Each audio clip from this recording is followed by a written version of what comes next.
Olá, sou Annelise Pavão, pesquisadora de Daquilá. Eu vim contar um pouco da história da humanidade, mas um pequeno trecho, o trecho da Era Dourada. Esse sempre foi um assunto que me fez pesquisar e buscar nas histórias que existem na Terra, nas lendas e nos vestígios que foram deixados pelas gerações passadas. Nessas pesquisas, o que eu consegui concluir é que na Terra, há cerca de 30 mil anos atrás, aconteceu uma outra civilização, a civilização que foi reunida em 7 reinos. E é a história desses 7 reinos que eu venho contar agora. Os 7 reinos eram vistos de uma única montanha. Eles eram unidos e tinham o objetivo de passar esse conhecimento para toda a humanidade. Eles deixaram para nós um legado. Cabe a nós, agora, fazer com que esse legado se torne verdade e realidade para todo o povo que habita a Terra. Os 7 reinos têm a ver também com lendas, histórias, músicas, pedras, marcas deixadas pela civilização. Quais são eles? Olhando a Terra como um todo, olhando como uma civilização que caminha por essa Terra que hoje os estudiosos dizem que ela não é redonda, mas ela é convexa, e isso faz muita diferença quando a gente pesquisa os reinos. Essa história ela começa numa região muito distante de onde a gente está hoje. Ela começa na Turquia. Ela começa no grande reino que lá existia. É lá também que começa a humanidade, que quer dizer, na Turquia quer dizer o ser humano. Essa é a origem da palavra turque. E é lá que começa o aprendizado, que começa a linguagem. Pesquisando num dos livros muito conhecidos pela humanidade, a Bíblia, lá diz em que numa região os povos falavam uma só língua e dali saíram e modificaram e foram adaptando a linguagem aos lugares que eles estavam. Esse povo veio da Turquia na região da Anatólia e lá existe uma montanha. Nessa montanha existem pedras onde mostram, é a primeira referência histórica que nós temos em pedras da interação do homem com Deus. E esse rei de Antioquia, ele agradece e faz um monumento a céu aberto que resiste até hoje, e nesse monumento ele cumprimenta e agradece os deuses que vieram à terra. Nesse cumprimento, ele agradece todo o aprendizado que o homem teve aqui. E nessa região se forma o primeiro reino. Esse reino é o reino das montanhas.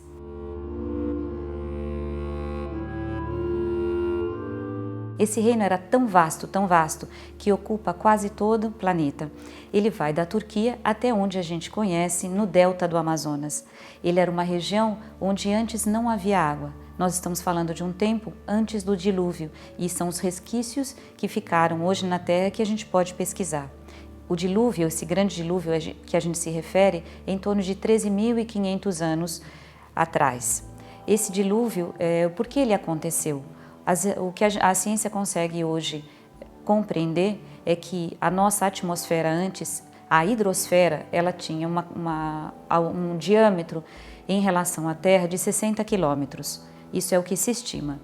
Com algum evento que acontece na magnetosfera, ou seja, por influência de precipitações e energias cósmicas que chegam todo o tempo na Terra, essa hidrosfera ela se reduz a cerca de 3 quilômetros, que é o que existe hoje.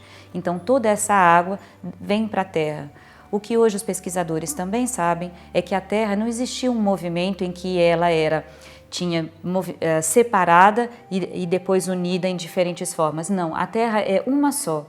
Ela forma uma só, mas com essa água do dilúvio é que houve a separação dos continentes. Nesse tempo, nós estamos falando há cerca de 15 mil a 30 mil anos atrás, muito antes do dilúvio, esse território era um só. Como a gente consegue saber disso? A gente consegue ver pontes que estão submersas, cerca de 60 metros de profundidade, que ligam hoje o que a gente chama do Velho Mundo até o Brasil. Essas pontes elas estão submersas no Oceano Atlântico e elas eram utilizadas para trafegar, para caminhar e que para os povos fossem as diferentes regiões. Esse reino ele é tão importante e tão vasto porque pelo que existe de pedras e escrituras que foram deixadas para nós, ele tem a característica de usar o seu poder mental de criar. ou seja, a humanidade naquela época já sabia os poderes paranormais, os poderes de criação mental e realização. E eles deixaram isso em artefatos e em pedras que hoje nós conseguimos identificar. O reino para nós, que é mais curioso, é o reino que a gente conseguiu interpretar como o Reino do Norte Maior. O que tem de tão diferente esse reino? É um reino que a gente ainda não encontrou. Nós só temos vestígios dessa civilização. Onde a gente estima que fique este reino? A 42 graus do Polo Norte, uma região onde hoje é a Sibéria. É uma região hoje gelada. Isso aconteceu antes da era glacial. Porque nós temos esses indícios? Pelos animais que se trafegavam, pelos animais que restaram deste lado, como por exemplo os mamutes, que foram encontrados congelados, e outros vestígios de pedra que foram deixados nesse caminho. Tudo indica que além das montanhas geladas, nós vamos encontrar uma civilização que continuava. Pelos estudos e pelos mapas antigos deixados na Terra, um deles até o mapa de Piri Reis, que fala mais do hemisfério sul, como nós vamos ver, os mapas deixados indicam que existe uma terra que foi congelada e nós estamos de um lado. Quem sabe os pesquisadores, com novos mecanismos de busca, de pesquisa espacial, consigam identificar ainda locais que a gente não encontra. Uma das perguntas que a gente fez a astrônomos é por que os satélites não pegam exatamente toda a região? A resposta deles está pelo mapa cartográfico que existe. Nós temos um pensamento de que a Terra ela é esférica. E se ela não for assim, como essas novas pesquisas mostram? E se a Terra for realmente convexa e esta região do norte ela está muito fora do alcance dessas lentes e a própria atmosfera forma uma lente arredondada. A gente vê isso quando a gente pega um copo d'água, por exemplo, e vai olhar através, nós distorcemos a imagem. Nós temos a atmosfera como uma grande lente. E esses indícios podem trazer à luz outros povos que podem estar além das montanhas. Essa é a parte que a gente quer descobrir ainda. Essa parte do Reino Maior, que fica no norte, nós queremos ainda pesquisar. E fica aqui um convite para esses pesquisadores identificarem para nós o que existe além das montanhas geladas.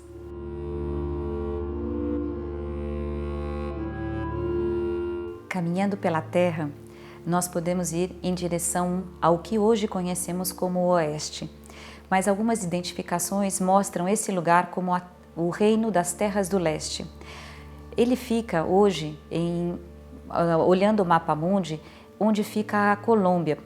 Esse é um dos lugares onde existem sítios arqueológicos ainda pouco explorados pelo homem. Nesses sítios arqueológicos, que fica na região da Serra de las Piedras e também um pouco mais a oeste, eles representam os faróis que guiaram os navegadores em torno do século XV, XVI, na sua peregrinação. Vamos lembrar que no século XIV e XV, quando começam esses estudos, o homem ele vai se reunir, ele se reúne entre Portugal e Espanha e forma o equivalente ao que hoje é a NASA, levar o homem à Lua. Nessas pesquisas, eles vão usar todos os recursos disponíveis e a geografia que eles tinham e conheciam. Eles vão se basear em mapas muito mais antigos e então eles usam as montanhas que têm picos de 5.000 metros, entre 5 e 6.000 metros de altura, como navegadores, como sinalizadores de onde eles estavam.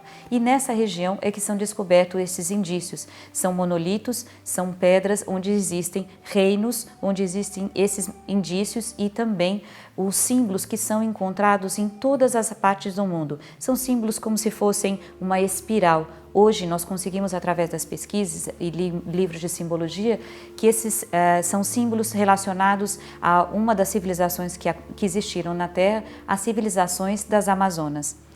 Neste reino do leste, as inscrições nas pedras mostram para a gente que ali era como se fosse um reino muito mágico, um reino de uma interação com realidades paralelas, onde nessas escrituras, ao ar livre, nas pedras, mostram que pequenos homens, o que nós hoje conhecemos pelas lendas como duendes, traziam à humanidade um líquido que, pela descrição, parece como um mel, do que a gente hoje conhece como um mel.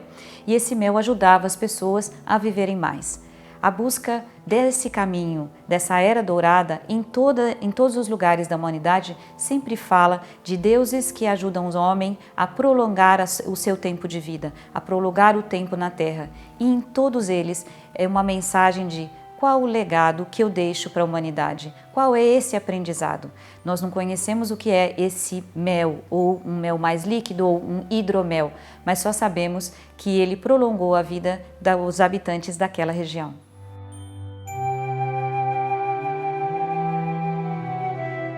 O Reino das Terras de Baixo. Esse reino ele está localizado na Amazônia, na região de São Gabriel da Cachoeira. É um território bastante distante daquilo que a gente conhece como a civilização brasileira. Ele está localizado nas montanhas que existem nessa região, circundado pelo rio. É uma região conhecida pelos turistas de aventura e também pelo exército, já que lá estão as grandes reservas de nióbio e minérios do Brasil. Nessa região, as lendas falam de luzes que moram no céu e que circundam essas montanhas e que nessas montanhas estão civilizações ou resquícios de civilizações que deixaram cidades de ouro, completamente cobertas pelo ouro, onde o piso é de ouro, os poços são de ouro e as torres também são de ouro. Para nós chegarmos nessa região, nós precisamos de veículos com uma outra capacidade. Helicópteros nós não temos como descer, nem avião. Então, nós estamos desenvolvendo outras formas de chegar até esses reinos, porque lá nós sabemos que um pouco da nossa história, da Era Dourada, está representada. A Era Dourada, ela tem a ver com o momento em que essa população na Terra, cerca de entre 30 e 14 mil anos atrás, distribuiu riquezas. Será que não é a hora de nós voltarmos e lá resgatar o que nós temos ou o que nós esquecemos e fazer hoje, no momento em que a Terra passa por dificuldades, trazer de novo essa mesma frequência, essa mesma vibração, distribuir riqueza para a população.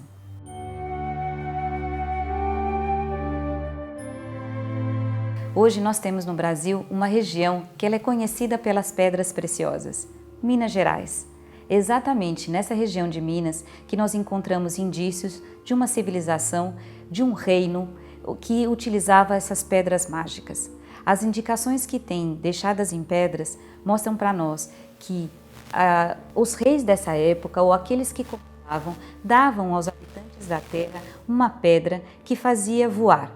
Hoje, compreendendo melhor pelos cientistas, talvez não fosse voar, talvez fosse anular a pressão atmosférica. Isso fazia com que elas caminhassem mais rápido ou sobrevoassem de uma certa forma os caminhos que foram deixados. Esses antigos caminhos da Terra, eles formam um grande caminho que é conhecido como Peabiru.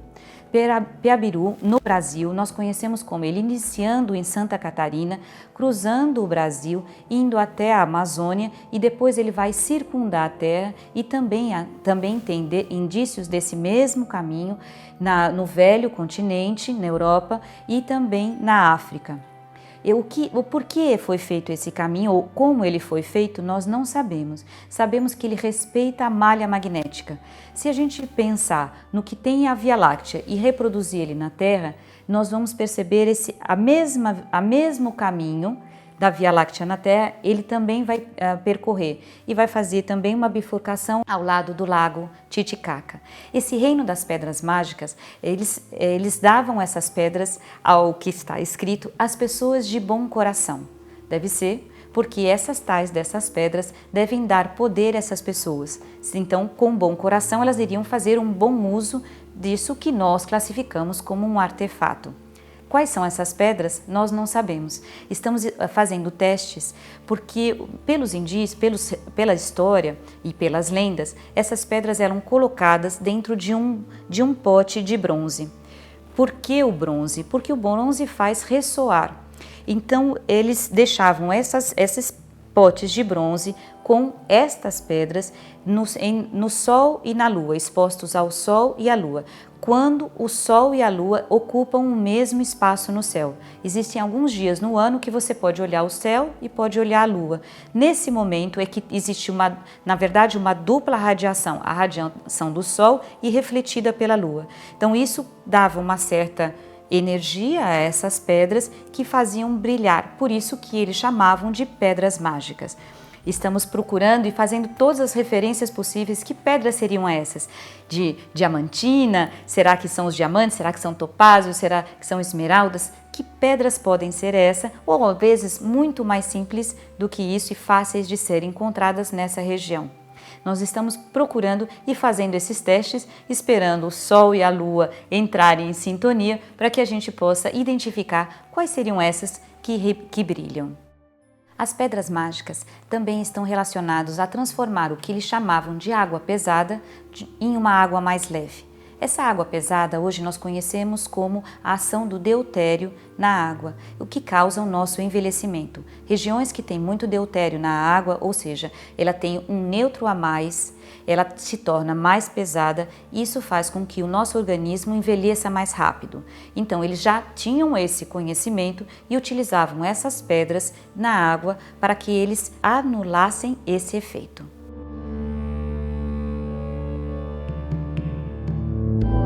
O reino das águas circundava quase todo o planeta. Na verdade, ele circundava a região que vai entre a Turquia até o delta do Amazonas. Hoje, nós não temos esse caminho, mas como nós sabemos que ele existiu quando as águas eram antes do dilúvio? Por alguns mapas e também pelo próprio registro histórico do livro que nós conhecemos como Bíblia. Lá diz que Salomão saía pelos 7 mares, pelos mares de água doce e ia até Ofir buscar os seus metais preciosos, ouro, pedras preciosas, animais e retornava até o seu local de origem. Quem ajudou Salomão nessas navegações e deixou registros foram os fenícios. Irã, um dos reis fenícios, ele muito próximo de Salomão, ajudou a transportar as madeiras que foram construídas, os templos e todo o ouro. Circundando, se o planeta tivesse uma outra configuração de água, esses reinos eles poderiam ter sim acontecido. E esse reino das águas, ele circundava essa região e daria hoje no que a gente conhece de Amazonas. Ofir é uma das cidades onde Salomão buscou a sua riqueza. Outros reinos que estão relacionados nas pesquisas arqueológicas no Brasil são de Acarrim e Acacor. Lá eles tinham uma abundância desses minerais. São reinos perdidos na floresta, mas que nós sabemos que são ligados também pelo caminho do Peabiru. Nesse caminho do Peabiru que circunda a Terra, nós teremos muitas informações de como os habitantes eles andavam, trafegavam mercadorias e bens preciosos. Então, o que nós sabemos hoje é que o reino perdido de Ofir sim ficava nessa região do Amazonas e que ele trazia e levava todas essas riquezas para o seu reino. Por isso, então, ele é conhecido por ter o seu palácio o mais famoso do mundo, além, é claro, de sua sabedoria. As pesquisas desses reinados são também baseadas em mapas históricos. Um deles, que eu convido a conhecer, é o mapa de Piri-Reis, que hoje está no Museu da Turquia. É um mapa de um navegador otomano que, em torno de 1500, deixou por escrito o seu conhecimento.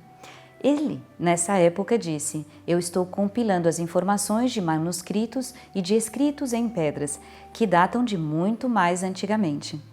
O que os pesquisadores ficam muito surpresos é que esse mapa, que tem uma linguagem daquela época, mas com muita precisão, onde mostram os animais, os rios, todo o contorno da terra e da região, dos cumes, das montanhas, o que espanta é que a precisão deste mapa, ela não se refere a esse período, ela se refere a 10.000 anos atrás, ela se refere antes da mini-era glacial, ou seja, como um navegador em 1500 poderia ter acesso a informações precisas de regiões que foram cobertas pelo gelo de 10.000 anos atrás.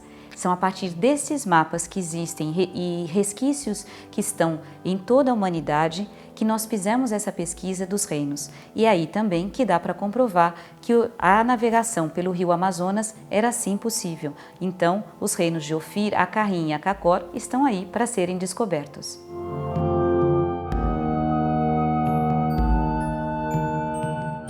O Reino do Sul fica ao sul da América do Sul. é tão longe, tão longe, tão longe que hoje a gente tem muito pouca informação sobre ele.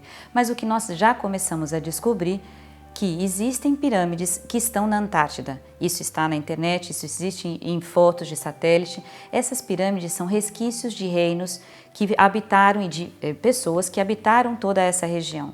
O Reino do Sul, para nós, ainda precisa ser descoberto, porque nós temos, embora pirâmides lá, nós temos na região sul do Brasil as missões jesuíticas.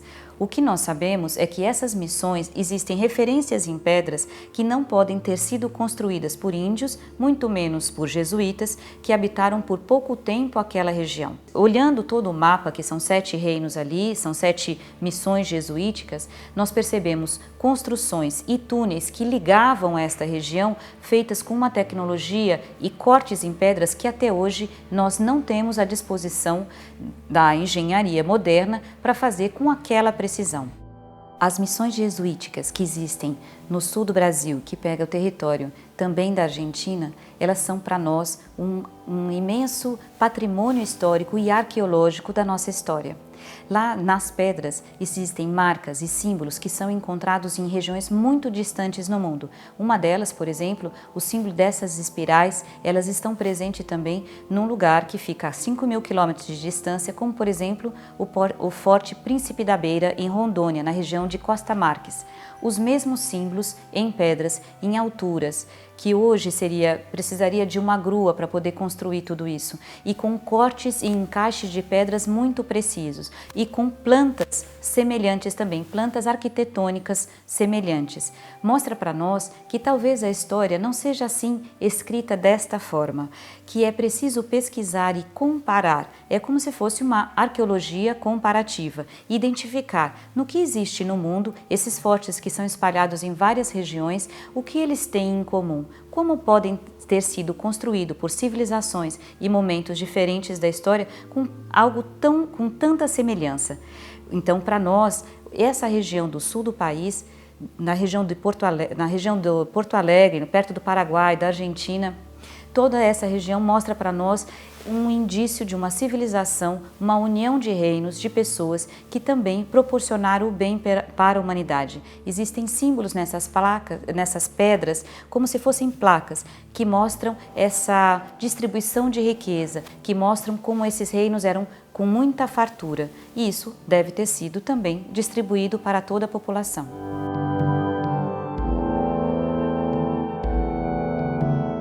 Nós chamamos como Reino da Alegria porque nessa região, ela é uma região onde as pessoas até hoje são muito alegres, onde tem uma musicalidade. O que a gente conseguiu identificar é que essa região que pega todo o litoral do Brasil, vai até o Paraguai, um pouquinho da Argentina, um pouquinho do Uruguai, ela no seu solo contém minerais diferentes. São esses minerais que, quando ingeridos através dos alimentos, deixam as pessoas leves, alegres, que cantam, que existe uma energia diferente. Isso vem do próprio solo. Então esse Reino da Alegria, que pega essa vasta região, ele traz para a gente também um outro conhecimento. Um conhecimento que foi deixado através dos instrumentos musicais e das músicas e das lendas de um povo que cantava e que com a sua voz, com a sua canção, cessavam as guerras. Nós estamos falando de uma vibração sonora que fazia com que as guerras ou um estado que as pessoas guerreavam, elas conseguiam cessar e compreender melhor. Isso a gente consegue perceber nos estudos de psicologia, nos estudos avançados de energia vibracional, onde quando nós temos que o nosso corpo está bem nutrido, quando o nosso corpo tem muitos sais minerais, nós não conseguimos vibrar numa frequência muito baixa dessa de guerrear. Nós vamos vibrar com uma outra percepção. Por quê? Porque essas células, elas transmitem energia e faz com que a gente consiga ter um outro nível de consciência. A voz, a gente sabe a magia da voz, essa magia sonora que hoje grandes cantores eles, principalmente os homens, utilizam muito bem essa magia da vibração sonora, faz com que a gente se acalme ou a gente se irrite. Nessa época, os instrumentos eram afinados numa outra afinação, que hoje nós sabemos que a afinação foi implantada depois de Hitler, ou seja, com um direcionamento diferente. Nós saímos da afinação conhecida por afinação de Pitágoras, e esses instrumentos, quando nós ouvimos essa frequência sonora, é como se modulasse o nosso pensamento. Por isso, cessavam as guerras. Então, a contribuição do reino da alegria é através da arte, da cultura, da música, da vibração sonora, levar e contagiar as pessoas com um outro padrão consciencial. A história dos 7 reinos está ligada à identificação dessas habilidades que cada reino deixou como um legado para a Terra, de um determinado conhecimento. Hoje, a gente fazendo a união desses reinos, numa época que nós estamos falando entre 30 mil e 10 mil anos atrás, esses resquícios dessas civilizações, desse conhecimento, dessas habilidades, faz com que a gente perceba que essa era dourada pode sim voltar à Terra. Um dia ela existiu e agora ela pode retornar. E esse conhecimento é o que nós vamos buscar e promover para todos os habitantes da Terra esse conhecimento, essa distribuição de riqueza, essa era de paz. Quem sabe agora chegou de novo o nosso momento de viver a Era Dourada na Terra.